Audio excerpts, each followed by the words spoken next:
Hello everyone and welcome back to Tech Tutorials. In this video, I will show you that how you can tag everyone in WhatsApp group. So without wasting any further time, let's get started. So first of all, go to your WhatsApp and go to the group in which you want to tag everyone. And now in the message section, type the @ symbol and you will see the list of the members. So now just click on the person that you want to tag. Let's suppose I have tagged this person, and now let's add another tag for the second person and similarly for the third person.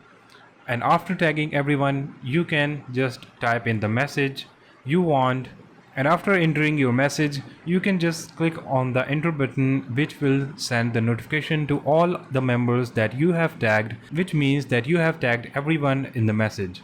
Now you can see everyone has been notified that I have tagged them in a message. And that's it. That's how simple it is to tag everyone in WhatsApp groups. I hope you like this video. Don't forget to like and subscribe to our channel. Thanks for watching and see you in the next video.